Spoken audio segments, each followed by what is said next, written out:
16. Okay, good evening, everyone. Nice to meet everybody. Yeah, we are. So don't say anything too controversial, at least not more controversial than me. Good evening, on. Really nice to meet some people for the first time, to see some people for the second, third, etc. time. My name is Isaac Ansel and I do a few interesting things. I'm actually based now here more often than I was because I'm the Mashgiach Ruchani of the yeshiva, which is here. But I'm causing trouble around Jerusalem, trying to teach different things which are interesting and a little bit offbeat, usually taking maybe a bit of a deeper perspective than we're used to taking, or maybe a little bit of a new look on concepts which we're maybe familiar with or unfamiliar with. But the general idea is kind of broadening horizons, is what I try to do for myself and to share with others.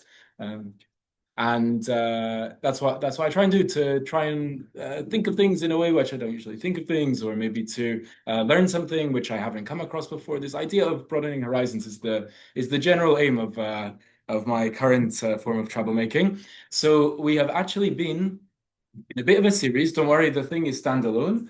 But we have been. Jay, do you mind just closing this door for me? Because I think we should be okay for now. My official is show my I guess so. Anyone's allowed to come in if they want. But yeah.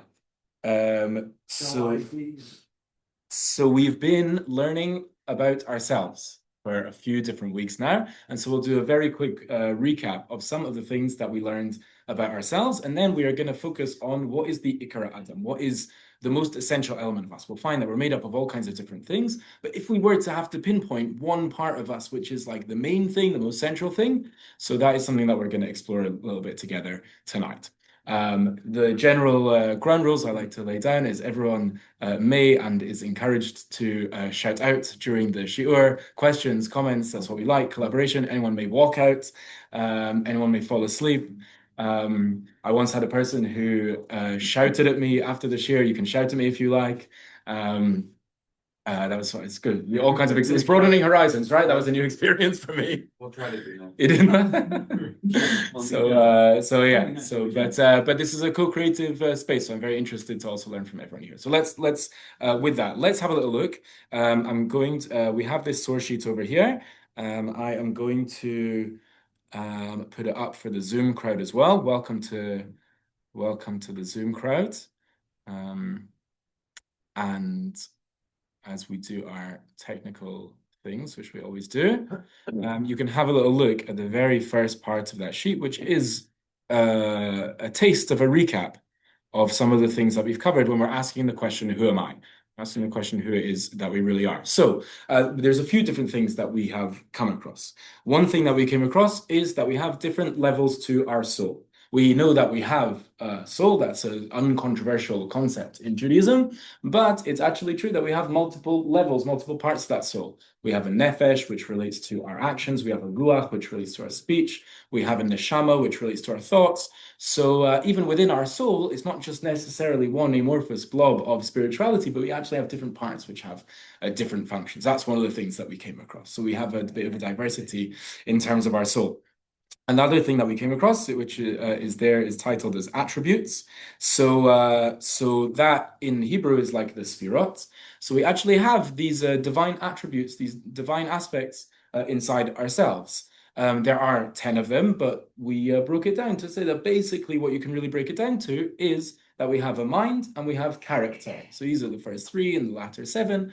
And even though there are these very interesting divine things going on, inside us, we actually have primarily those two aspects. You can split us up into mind and character. And there's interesting, the sphirot, the whole idea of the sphirot is actually just sitting behind those. So we have that part of us as well. Moving forward, we even have the elements, which people may be familiar with from either Judaism or other philosophies for that matter. This is something which comes up in a few different schools of philosophy, is the wind, air, fire, water, the Arma in Hebrew, or the Hebrew acronym. So these are things that we also believe that we're made up of. We have these elements inside us. We have fire inside us. We have, which is kind of like, could be the anger on the one hand or the passion on the other hand. We have water inside us, which is the mellow on the one hand and the pleasure seeking. We have air, ruach inside of us, which is on the one hand, in the negative, could be aggrandizement, but on the other hand, could be to have a good laugh, like a good laugh. Like there's a very positive purpose for laughter, so that would also be where ruach would come from, and earth, which is like groundedness, which can also, in a challenging sense, relate to things like depression. But we have all these different parts of us, all these different elements of our experience can be looked at from that perspective as well. We also talked about the fact that we have a body, which is probably seemingly the easiest part of this all to swallow. There's something called the human body, but we actually learned is the human body is very, very interesting indeed.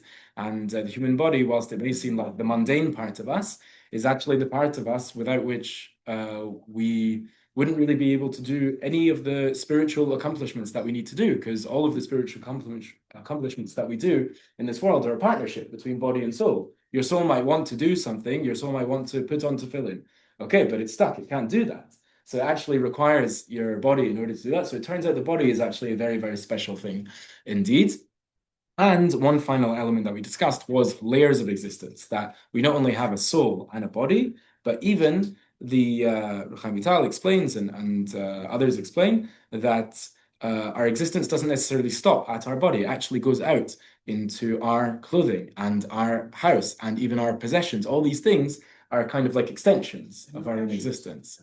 And our actions for sure are certainly parts of that. So these are really a wide variety of different things that we've addressed. Of course, we've only touched on them. Each one got a share or more in and of itself.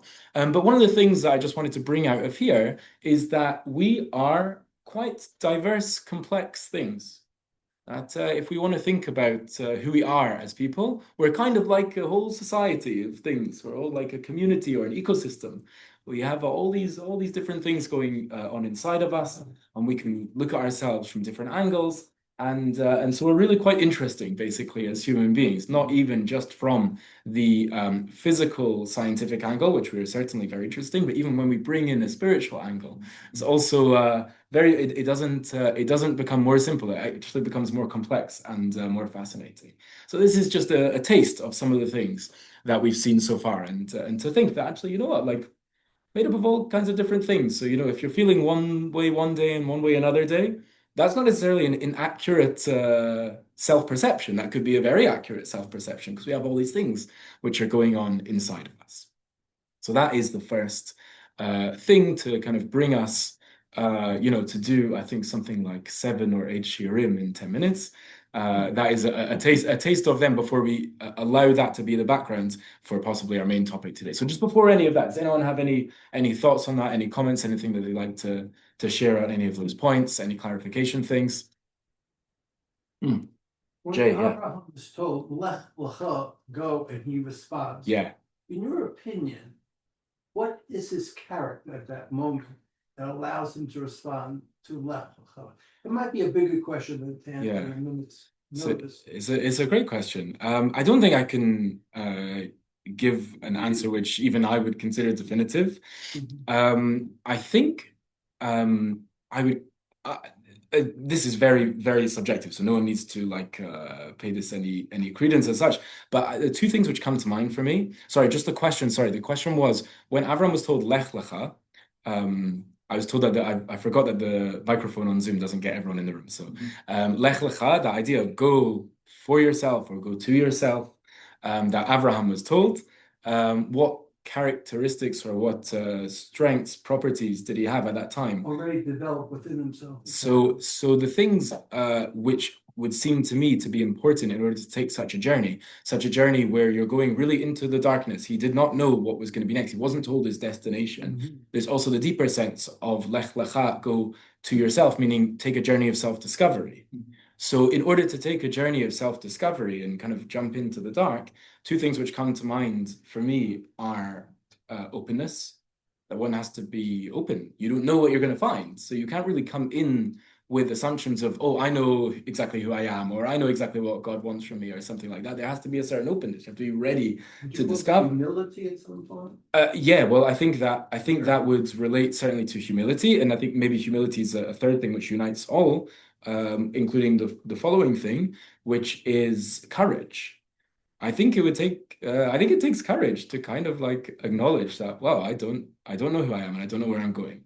Let's let's acknowledge that and then let's start from the very beginning.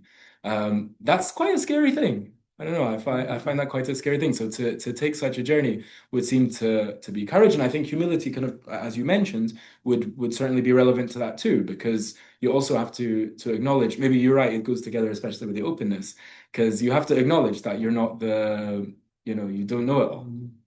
So you have to, that's hard. Like if you just, I think always about politicians, like, those like debates that they do them in the UK as well as the US, but those debates, Oxford Union kind well, that's even slightly more sophisticated than what I'm thinking. I'm thinking of the presidential debates and things like that, where they get like, what, 60 seconds to say something meaningful, which is obviously the biggest joke ever. Because like, okay, but if they just, imagine if one of them just stood up and said, I don't know. Like they'd for sure lose. They'd for sure lose. But that's the honest thing to say. That's the actual honest answer to most questions. Is actually great question. I don't really know. We'll have to see how it plays out. So in the world, it's not viewed, this idea of humility and openness is not really viewed with value, but for something like that, it would seem to be really important. It would seem that actually prior to Abraham being called, he would have been probably already searching for, hey, Right. we know that you recognize that there was one God. Well, And he would have what prepared himself to say, factors- what's next? Mhm. Yeah, no, Right. go ahead and- So what did he develop within himself? Exactly the point. What did he develop within himself that got him to the point of love? You have to get to that point. Yeah. So what took him there? You think patience was another I important? would say solitude, one thing. Solitude. Probably meditated a lot to figure out. what- Ability to Open up.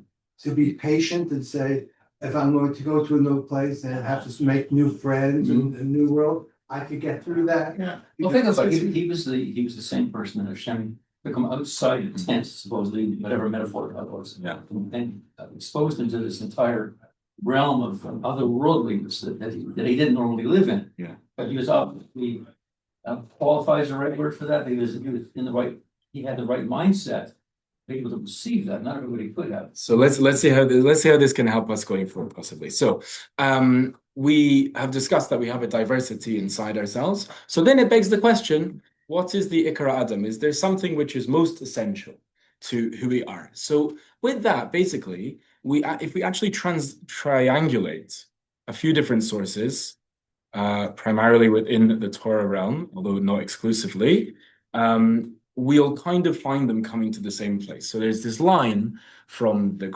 Vilna Gaon, that which essentially says that the heart is the essence of the human being. So we have these different parts of us, and we have the heart. So just for our purposes, just to open up that idea by way of introduction, so you can kind of split the human experience or the human existence primarily into three parts. You can talk about our physicality, our physical life, and our actions, and that kind of basic practical interaction with the world. Then moving kind of all the way to the top, you have our intellects, which is that we're thinking, especially in a logical way, and that's also part of us. And then there's this kind of point in the middle, which is more like the seat of the emotions, and in many ways also the seat of choice, because you have your physicality kind of, oh, that thing looks really tasty, telling you one thing, and you have your mind saying that thing is unhealthy, telling you another thing. And it's this point in the middle of you, which at least metaphorically, if not metaphysically, is considered the heart. So that's really the seat of the choice between going up in life or going down in life. It's also, of course, the seat of the emotion, which is always associated with the heart, is always associated with the emotion, in contrast to the intellect or the basic physical drives. And so there are a few things which seem to indicate that the heart, in all its glory, appears to be like the most essential part of us. So how can we understand that idea? What does that mean for us, and is there anything that we can do about it? So I thought of a few different angles to attack that from and to address that from. So the first one over here, so I put here experiencing the world. Anyone who know who Jonathan Haidt is? I know who that is. So it's not a Torah source, so you don't need to. This doesn't have the same weight as the other things on the sheet over here. He may be possibly Jewish. I looked up, he has a Jewish father for sure, but he's a social psychologist. He actually also ended up getting much more into clinical psychology because he realized that there's a much bigger connection between the two of those, between social identity and well-being than was initially assumed. But he has very interesting things to say. So again, he's not. Hi, come in. Welcome. Hi.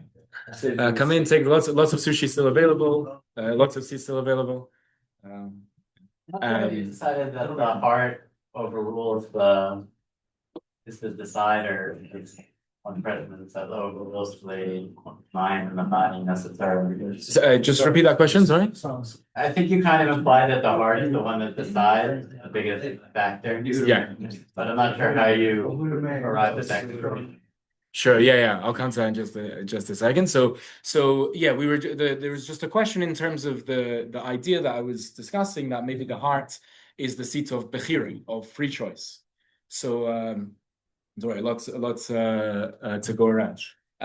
So it's just a question on that, like how do we get to the idea that the heart would be the seat of free choice? So free choice basically in the Torah or in like Jewish thoughts, it doesn't necessarily mean what the kind of like English dictionary definition would mean. A free choice. Because free choice, for us, usually means in the realm of morality, or in the realm of good, like the realm of good and bad, choices between good and bad, or choices between right and wrong, and things like that. Yeah, like participating with Hashem in real life, like when you can help somebody and make the choice, but you didn't, or something.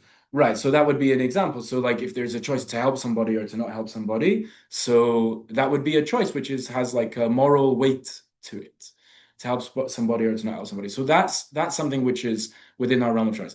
Choosing which flavor of sushi basically doesn't really make it, doesn't really necessarily make it into the realm of what's called bechira in Jewish sources. It's a choice, but it's a choice that is not unique to humans. Also, if a dog were to come in here, they'd also have a preference of which flavor of sushi and things like that. So that's not really the choice that we typically talk about. So so that's kind of what we're elaborating on. So that's this idea that bechira, the way that we usually talk about it, is I should have seen it at the start when it was full. Yeah.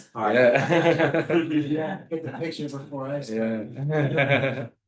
So even though bechira, choice in a descriptive sense, could mean just between two different things, which you have a preference one way or another. Typically, when kind of machshava, Jewish thought sources are talking about it, they're really focusing on the realm of morality, good and bad, right and wrong, spiritual or physical, things like that. So if that is the case, then that's why the heart is kind of the seat of that kind of choice, because all our choices really are a question of to heaven or to earth. What is our next action going to be? So like as we're saying, for example, let's say something which you know for sure is unhealthy for you, and you're full, you don't eat, you're fine. You just really want to eat it. So, for example, or you could give other examples as well, but that's like a slightly light example to give. So the choice to eat it is a choice to favor physicality over spirituality. So that's like favoring the body, as it were, the physical life. Yeah, it's healthy. It's healthy. In contrast, the choice to, let's say, refrain in that situation or choose a healthier option or something like that, that would be to make a choice up the way, a choice towards heaven. What's going to bring me closer to intellect and spirituality? So basically so where's the tension? The tension is between higher and lower, as it were. The tension is between the spiritual and the physical. The tension is between, am I going to move myself up in life or I'm going to move myself down in life? So if so, it's the midpoint of us, which is the seat of that kind of choice, and that would be the heart. It's not the brain. The brain is telling you the spiritual, intellectually correct thing. It's not the body. The body's telling you the physicality favoring thing. So it's this point in the middle of you, which is kind of trying to discern between the two of those. That's usually why it goes together with that. Is that at all related to the sort of idea that you have halacha and then you have, like mercy to balance things out? Yeah, In this, good point. is that the same sort of thing? That Yeah. the heart balances the. Actually, yeah, it actually happens to be. So the question was just the relationship between like mercy and the heart, or compassion and the heart, what you might call rachamim in Hebrew. So it happens to be, I don't know if you knew this, or you just intuited it, but in terms of the sphirot, the different divine attributes, so they also kind of like map onto the human body. So like the right hand represents chesed and the left hand represents kavura. So the heart represents rachamim, which is mercy or compassion. So those two things 100% go together. That balance to say we're not going to be totally strict, but not necessarily let everything go. So that's mercy, which is somewhere in the middle of those two things. Yeah, That's not Tiferet. Is that Tiferet? it's tiferet. Yeah. It's So Tiferet. the sphera is tiferet and the midah is rachamim. Right. So yeah, those are all going together. Yeah. So that's a bit about what the heart is, and so there's this idea that it could be that is maybe the main aspect of who we are. So what could that mean, that that's the main aspect of who we are? So one source I'm bringing here is Jonathan Haidt. Again, take it or leave it. This is not a Torah source. This is a secular psychologist, although he's very interesting and he seems to say something which is very true. So I'll just read you what he says over here. It says, we understand the world through emotionally resonant narratives, not cold analysis. And even though we strive, let's be honest, we strive to be as logical as we can in life. That certainly should be an aim, to be more driven by what makes sense. But the reality is, it's not really the main thing which defines our experience of the world. The main thing which defines our experience of the world is usually more emotion-based, if we're honest with ourselves. A lot of human experience, what moves people to move something or to do something is the Yeah. stories that you're not rational. Yeah, Right. great example. Sales is a perfect example. Great right? example. Of sales, that's Yeah, stories will sell something. yeah. So just saying that the marketing stories. professor said the same thing. Right. Yeah, so marketing. just saying that that's actually fun. Yeah, that's actually funny because he was just saying that it's not necessarily just the proof that this is the best product which will sell something. It's the story behind it. That anyone- Selling sells them not a steak. Yeah, I got a good one. And doesn't Standing on the bus, and everybody else is on the bus. And I notice everybody else, so everybody else notices me. yeah, And I feel all the emotions and all the waves. And all of a sudden, I'm on top of the whole world, and I'm still staring at them. And then they're like, oh shit. And I'm like, yeah, I recognize reality. It's like, but this keeps happening. So. Get a haircut. I'm glad. I don't know 100% how to repeat. I don't know how to.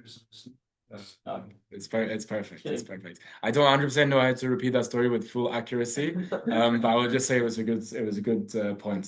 It was a good point. So this is the thing. Yeah. History is his story. Yeah. That's right.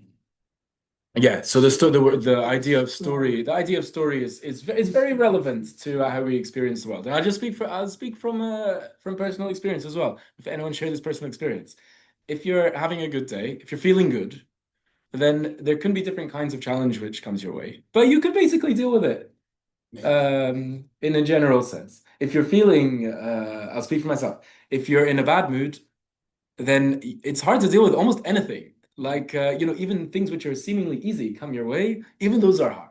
So you kind of see that our experience of the world is disproportionately shaped by what we're calling the heart, the seat of the emotion, more so even than the seat of the intellect. Again, it's certainly a journey to try and be more intellectual, more driven by what's logical and makes objective sense.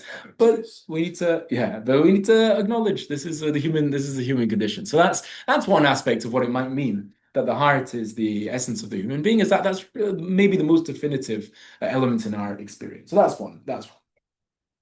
Okay. That corresponds to the neshama, right? It's not the nefesh is up here, and there's a goof, and then there's the neshama. So it's actually the ruach. So we have the nefesh is more corresponds to the physicality. The ruach corresponds to the emotion and the choice, the heart, and then the neshama corresponds to the brain and the intellect.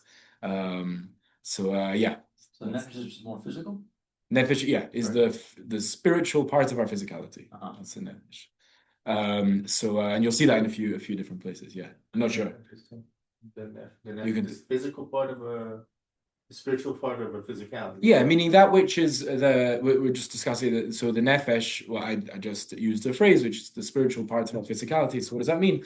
It means that it's the part of us It's the part of our internal life which enables us to act and to do physical things and to exercise and all that stuff. So there's a place that's coming from. You know, you can have a body and act out. correct, it might not be able to act out. It might not be able to move at all. For example, if it has no nefesh in it, i.e., person is deceased, right? So what is the part of your soul being in your body which is relating to that ability to just do the most basic physical things in the world? So that's called the nefesh. So it's neshama and nefesh are totally different things. They're different. You sometimes find that people will use them in a generic sense, but there are really three main parts of the soul. We have the nefesh, which is all soul. It's all spiritual, but it's relating to the more physical part of us. We have the ruach, which is relating to that intermediate part of us, the emotional life and the speech also. And then you have the neshama, which is relating more to the intellect. Although, of course, these things are all in a partnership with one another. They're all you. But technically you do in that spiritual anatomy. That's the breakup of these It kind of things. brings it down to the three categories of speech, thought, and action. Correct. Thought, Yeah. speech, and action. Correct. Yeah. That's the way. That's thought, speech, and action. That's the What way if we can put it. Jacob's ladder was really just your spine? Well, it's funny you should say that actually, because the Nefesh HaChaim says Jacob's ladder is was his soul. It was actually this exact point of the fact that you have all these layers to your soul. Actually, the Nefesh HaChaim actually says that. Yeah, so that's the idea. That's actually going to relate to something later. Hopefully, we'll get back to it. Okay, so that's point number one in terms of our experience of the world. Let's talk about point number two over here, which is thinking about our purpose in life from a more moral, ethical perspective. So listen to this line from the Vilna Gaon, unbelievable line on his commentary on a section of Mishlei of Proverbs. So this where it says there our ethical purpose. So he says, Kima sheha adam chai, that which a person is living, who kedei lishbor hamida shelo shavar ad hena. The reason a person is living is in order to break a midah, a character trait, that he has not broken until this point. In other words, the Gra, the Vilna Gaon, just said that the purpose of life is self-improvement. Purpose of life is to what we call tikkun midot, to take our imperfect character that we were born with and perfect it and get better and become better people through that. So that's a big claim. It's quite, and in some ways a little bit scary because it's quite hard. It's quite hard to do that. Logic. Why create someone in the first place if you've got to say your purpose in Every- they created you so that you can improve yourself. Well, why create a person in the first place? You know, every once in a while, you got to remind your creator that you didn't ask to be created. Not necessarily. Yeah. As But, far as I can know, what is anyone else want to respond to that in terms of this, is it logical? There's a point. Is it logical for you to have been created? Your purpose is to perfect the imperfection. So why were you created imperfect? What's the alternative? If you're created already perfect, then you have no purpose because why created in the first place? So that's it. So that's the idea. So there's this. My question, the alternative to my question is not why shouldn't we be created perfect? The question is what because it sounds like your question is asking that. No, my question From is the asking if you're going to create.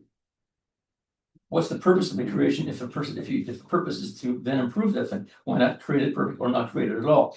We can give Because the the being who's created imperfect is not sentient about think being. about it as a thing for our so benefit, right? that's if that I way. have the ability to improve myself and it's hard, but I pull it off, I feel a great sense of accomplishment. Person, but if you were never created in the first place, you wouldn't have to have that sense of accomplishment. So the Ramchal says. Any sense. So the Ramchal says that the purpose of creation was for God to share his good with something outside himself. That's what the Ramchal says at the beginning of Das Witness, that God is the ultimate good, and his purpose in creation was to share that good with something outside of himself.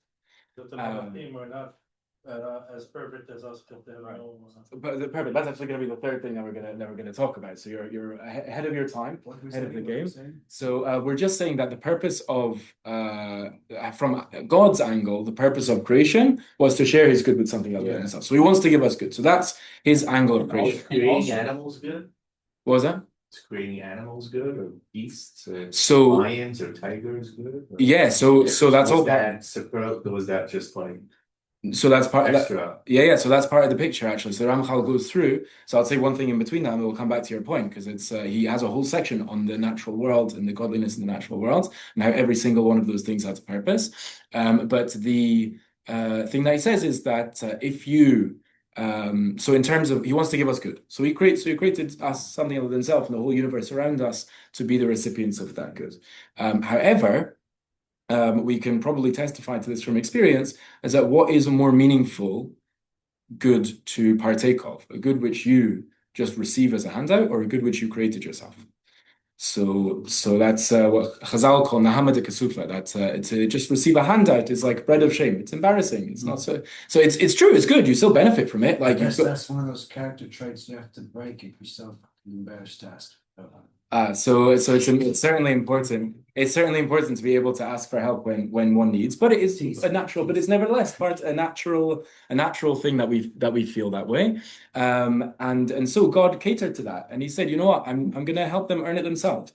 And so He created, and there's a lot of angles to that question, but part of the thing is, so He created us imperfect, and He said, I'm going to give you a job. Your job is to perfect yourself, and through that, you're going to gain your own good, and you're going to be what's called Baal HaTov Hazeh, that you're going to be the master of your own good and the master of that which you're going to receive. So that's a part of at least what the Ramchal says about that. And then just to come back to your point there about the creation of the animals and stuff. So it's unbelievable that the Ramchal at least explains that all of the animals and even the plant life and even inanimate objects for that matter, they're all actually created for us to be able to, number one, to serve God, and also to be able to get to know God. That God imprinted all His different midot and His characteristics on the natural world. And through the natural world, we'll actually be able to get to know God and to serve Him. So it's actually a really interesting purpose. So everyone's invited to serve this. God with non-kosher animals. Uh, Why did God create non-kosher animals? so that's that you could We stare can't at him and chef the tell him he's non-kosher cute. animal. yeah. So part of the Is the goyim had to eat something? so the way that we serve God is not just through eating His stuff. There's more to serving God than eating, even though we are in a sushi based shiur tonight. There is more to serving God than that.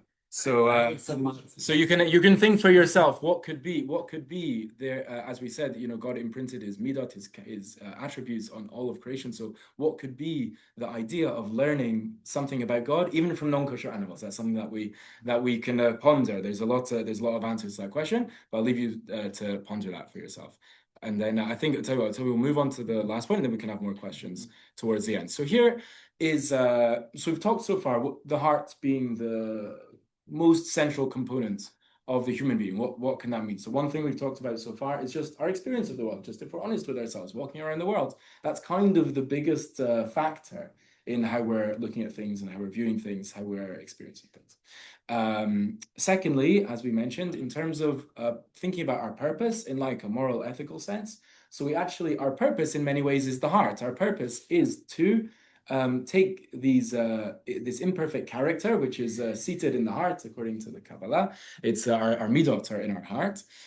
So what we're meant to do is to take what we're born with and take it to the next level, and make that heart not just this flawed place, but that place which is ultimately going to be godly. And every step along the way is something towards that goal. So in many places, the heart is the site of the purpose of creation. And thirdly, over here, and this is a really interesting point, is also about our purpose, but in a more, that's like as much as we talked about in a moral and ethical sense, also in terms of like a kind of spiritual, metaphysical sense. So let's read this very interesting piece from the Nefesh Chaim over here.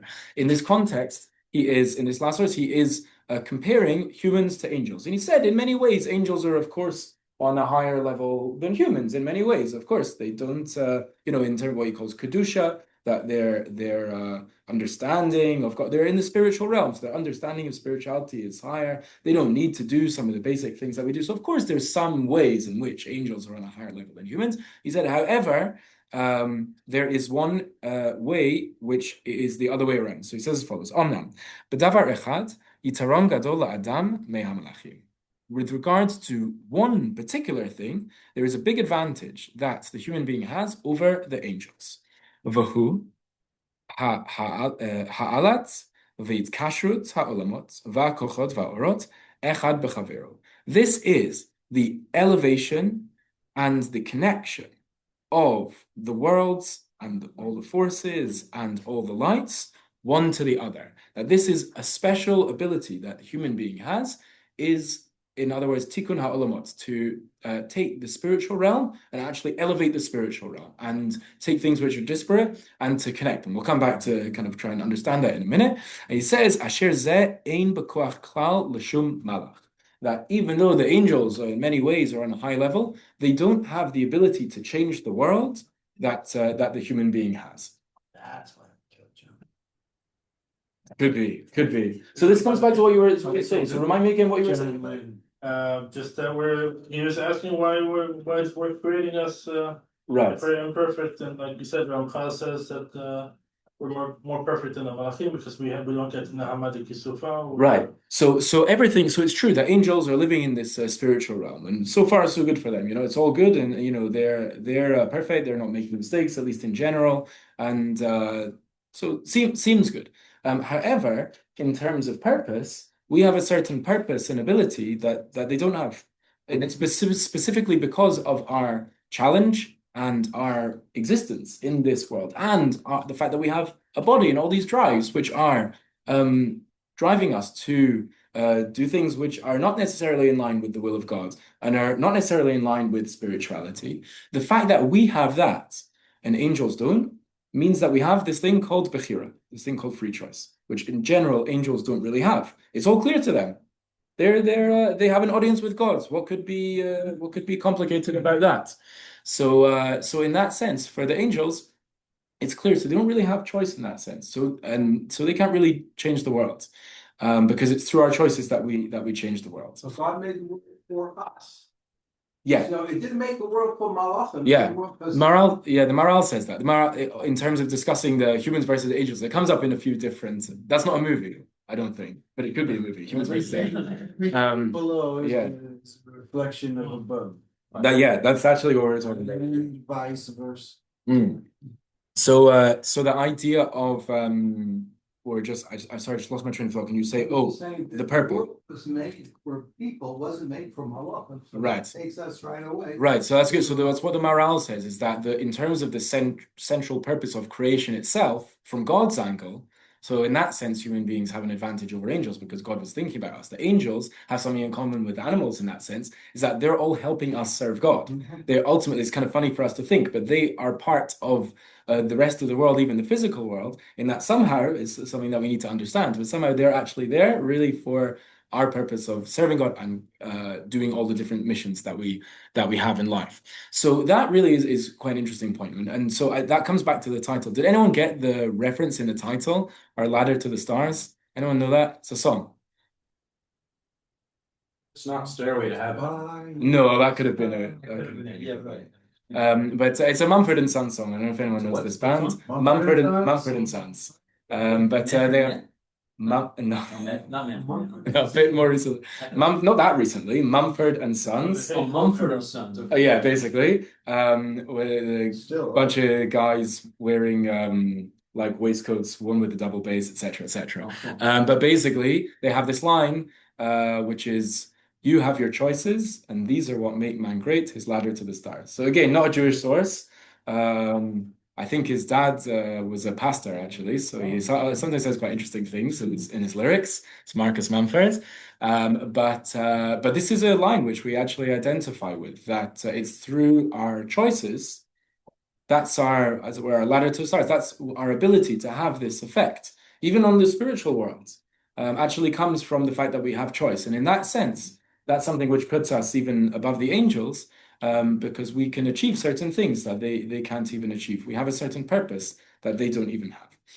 So that is just just to summarize that point. We can have obviously more time for questions and the like, but just to summarize, we were trying to grapple with this idea. We know that we are a very diverse kind of creature, that we have all these different elements inside of us. But if we were to say that one thing is most central, what would we say? So there are some sources, I believe it's the Vilna Gaon, which says that the heart is that most central part of us. So what could that mean? So we've been trying to work it out. One thing perhaps that it means is the heart is the most definitive element in the human experience. In the way that we go around the world, Could be that that's what was being referred to there, that we need to acknowledge that it's our heart which is coloring basically the way that we view and experience the world. A second point there is in terms of our purpose in a moral, ethical sense. Our purpose is to change ourselves for the better. We're created imperfect, and God calls upon us to be His partners in creation and to perfect ourselves. There's this line that everyone is a world. So in a certain sense, everyone is a world. God creates an imperfect world. He creates an imperfect me. And it's my job to perfect the world and also to perfect myself, which is like the mini world. Yeah, that's like right from the early days, we see this idea that we are meant to come here to change things for the better. And finally, this idea that it's through our heart that we have this idea of a choice. And on the one hand, you might think choice is actually pretty challenging sometimes, actually, because we fail and it's not always so pleasant to have to go through this choice. But it's really through the choice that we become unique in the cosmos, and even not just vis-a-vis the animals, but even vis-a-vis the angels. We have abilities to affect the world, which are unique to us, and that's all through the heart, through our ability to choose. So those are some thoughts for tonight. Yeah. So what would be an example of what you mentioned in the beginning regarding the how Yeah. of layers? Of layers of existence? Yeah. So that's the next step, how everything we just develop.